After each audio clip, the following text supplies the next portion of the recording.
Hello everyone and welcome back to my channel Edmond Mindaros, and for today's quick tutorial, and I'm going to show you guys on how to resolve if you're coming across an issue with Windows Update and the error message reads, "We couldn't complete the updates, undoing changes made to your computer." Kung paano ba natin ito i-fix, and without further ado, and let's go ahead. So, the first solution na pwede natin gawin is to perform the troubleshoot settings. Kung paano ba natin yan gawin? So, dito lang sa search menu, click mo lang yan. And then dito sa search for apps, so type mo lang dito yung troubleshoot settings. And then click mo lang dito yung open.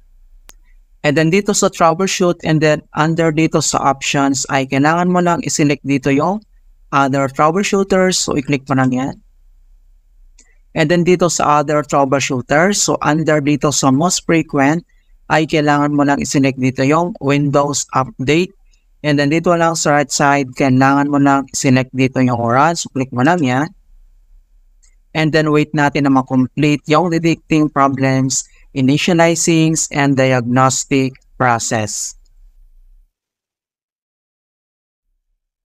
And makikita mo na dito na troubleshooting has completed.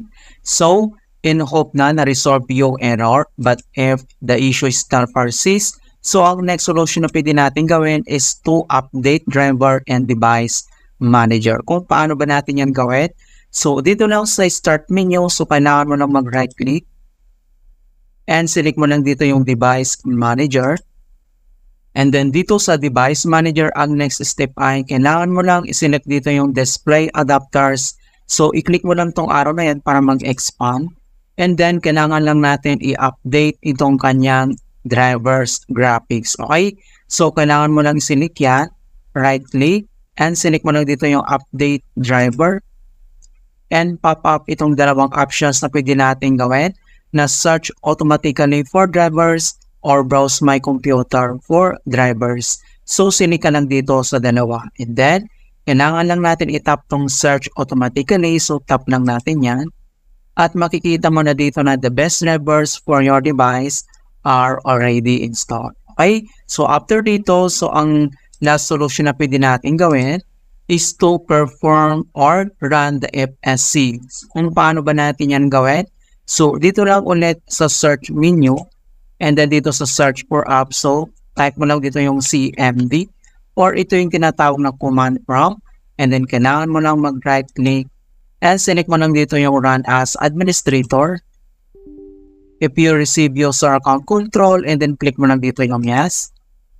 And dito sa administrator command prompt ay kailangan lang natin i-enter yung command keyword na sfc /scan now.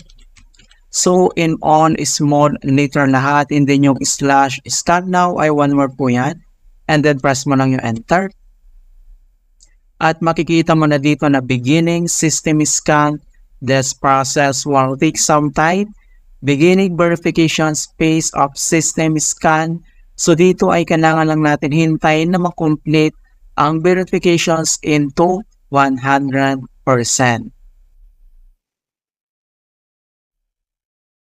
And finally, makikita mo na dito na verification 100% complete. And then next step, so close lang natin tong CMD. And then dito sa start menu at kailangan lang natin mag-restart. Okay, so click mo lang ito. Alright, so ganoon lang po kasimple on how to fix undoing changes made to your computer on Windows 10 or Windows 11.